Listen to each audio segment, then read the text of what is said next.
os Himalaias tibetanos. Nos anos 30, os nazistas começaram a procurar no topo do mundo evidências de antigos altos sacerdotes que acreditavam serem seus ancestrais de sangue.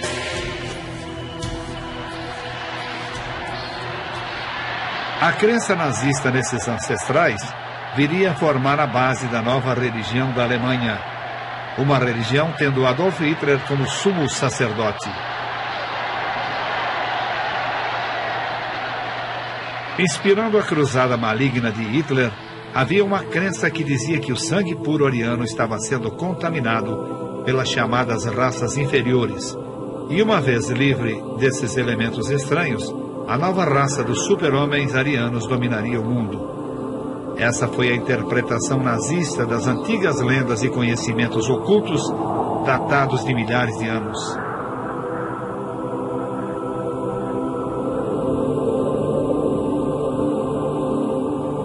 Para comprovar sua superioridade, os nazistas não deixariam nenhum mito ou religião inexplorados.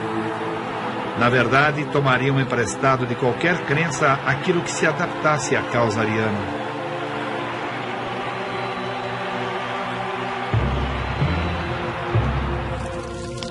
Como alicerce para essa nova crença, Hitler precisava eliminar as religiões concorrentes. Para adquirir total controle, ele não apenas utilizou o poder do mito, mas incorporou o ritual cristão. Seu círculo interno, que tinha fortes laços com o oculto, o ajudaria a conquistar essa meta. Entre eles estava o vice-führer Rudolf Hess, cuja correspondência revela uma devoção pela astrologia e por previsões através das estrelas. O comissário nazista encarregado da filosofia e educação Alfred Rosenberg, que escreveu o livro estabelecendo os dogmas da religião nazista. Joseph Goebbels, o ministro da propaganda de Hitler, cujo diário registra seu emprego de previsões astrológicas no planejamento da guerra contra os aliados. E Heinrich Himmler, comandante da SS e dos campos de extermínio nazistas, cujos documentos pessoais revelaram que ele era um mestre ocultista do Terceiro Reich e, em última análise, o arquiteto da nova religião nazista.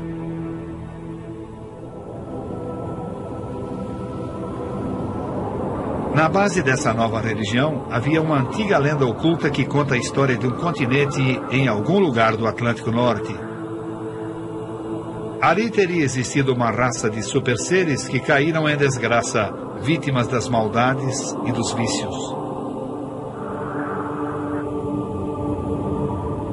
Uma grande inundação varreu esses seres da face da terra.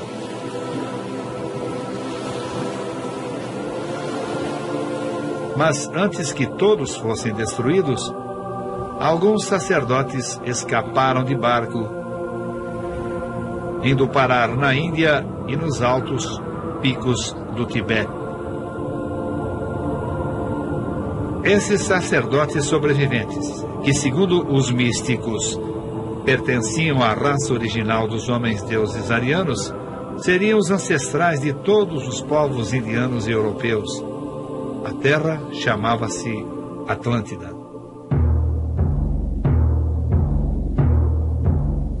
Alguns místicos alemães proclamaram que o mito da Atlântida era a história real, a prova de que os arianos eram o povo escolhido, descendentes dos super-seres da Atlântida que haviam perdido seus poderes ao se unir a meros mortais. A doutrina nazista baseia-se nessas teorias.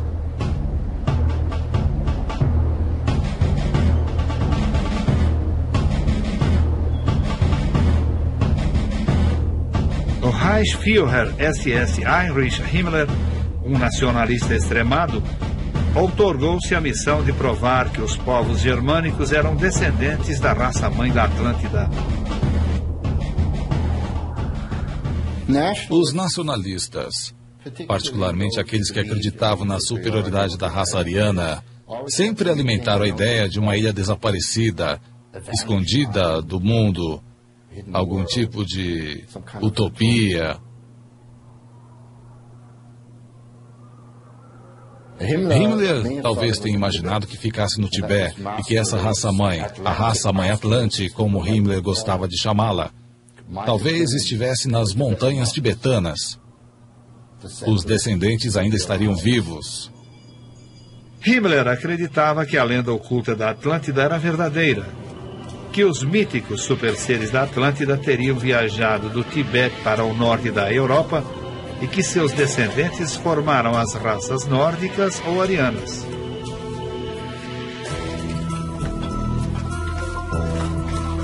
Expedições patrocinadas pelo governo sob a direção de Himmler foram enviadas ao Tibete em busca de evidências dos seus ancestrais.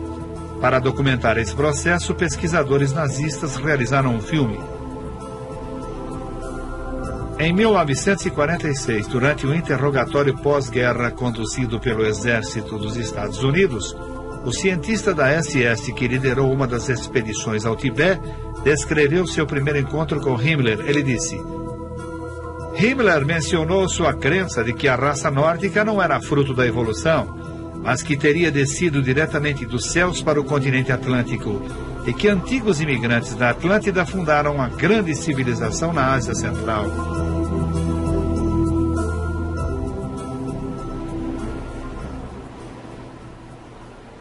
Embora ele fosse um homem muito racional e calculista, era também um idealista romântico e certamente acreditava em mitos. Do contrário, não teria gasto tanto dinheiro, tempo e energia como gastou enviando expedições ao Tibete.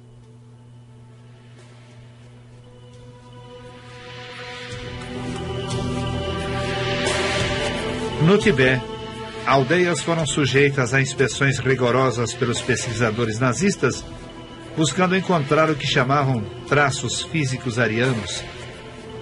Testas estreitas, membros longos e feições angulosas.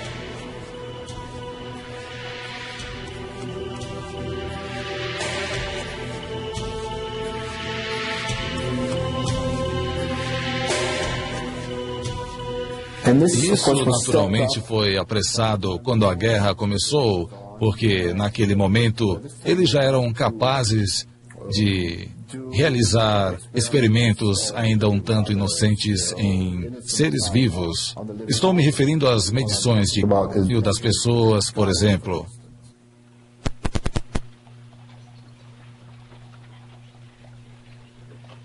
A busca para provar a superioridade da raça ariana logo tornou-se criminosa.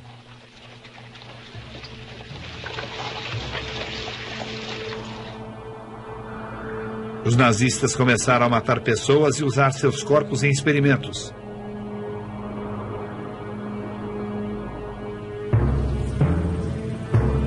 Acreditavam que uma vez que conseguissem provar que seus ancestrais eram deuses, bastaria apenas mais um simples passo para recriar essa raça de homens-deuses arianos através da procriação seletiva. Pudéssemos, de alguma forma, vir a estimular a evolução humana num ambiente como de uma estufa, selecionando-se os pais de uma criança e depois reproduzindo sua prole até o dia em que finalmente conseguíssemos criar o super-homem, profetizado por todas as teorias ocultas.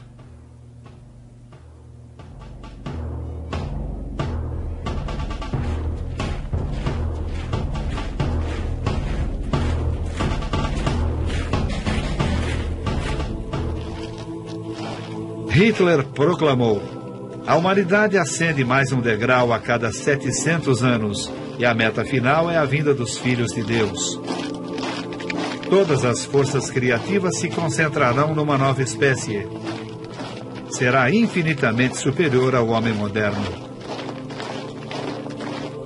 Tudo o que era necessário fazer era os arianos se repurificarem para restaurar seus poderes mágicos e, assim, recuperar sua identidade original de homens-deuses.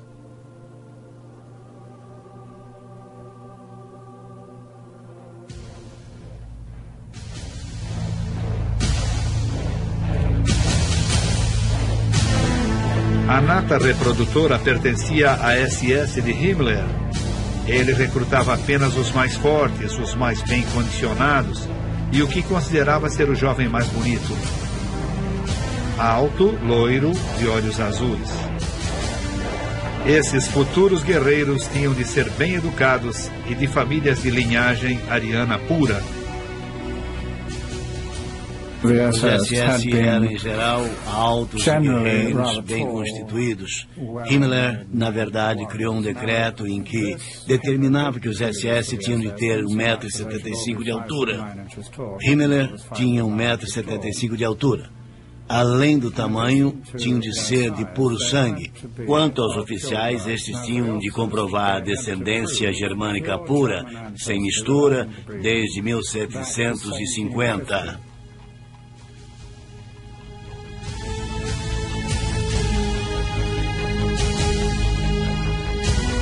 Os membros da SS de Himmler, certa ocasião constituída de 3 milhões, foram encorajados a gerar o maior número possível de filhos, independente do seu estado civil. A SS, ele lhes disse, tinha um sagrado dever com sua nação e com seu Führer, o de gerar saudáveis bebês arianos. Uma das ideias de Himmler envolvia a poligamia. A única forma dele conseguir gerar a raça-mãe mais rapidamente era, na verdade, instituindo essa prática através da qual os homens da SS podiam ter mais de uma esposa.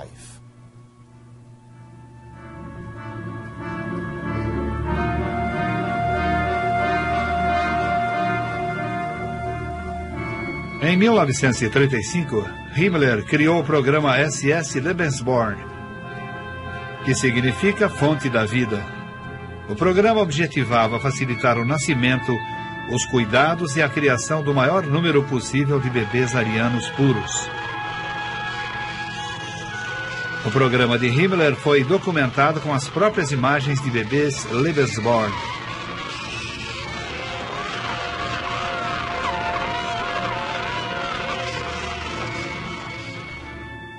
O SOS Lebensborn oferecia condições para que moças pudessem, de fato, ter relações com os garanhões da SS. Ele sugeriu que as moças arianas da Alemanha, que ainda não tivessem encontrado um namorado ou um marido, não precisavam necessariamente privar-se dos prazeres da maternidade.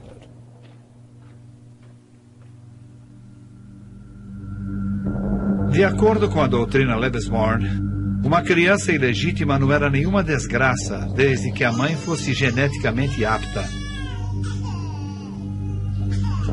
Acreditava-se que as mulheres tinham apenas uma função: gerar crianças cujas proles o partido nazista acreditava se tornariam deuses. Estima-se que cerca de 11 mil bebês Lebensborn foram gerados entre 1935 e 1945. A maior parte dessas crianças nunca conheceu seus pais.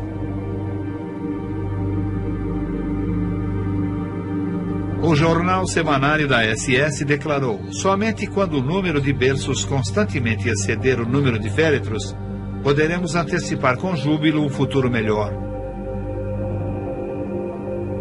Os bebês Lebensborn tornavam-se de imediato propriedade do Estado. Alguns foram criados em lares Lebensborn, enquanto que outros foram adotados e criados por famílias da SS. Durante a guerra, crianças com aparência ariana foram sequestradas nas nações conquistadas e enviadas para lares Lebensborn na Alemanha. Arquivos nazistas indicam que só da Polônia, 200 mil bebês foram raptados e colocados em lares Lebensborn, onde receberam cuidadosa educação sobre todos os aspectos da cultura e da mitologia nazista.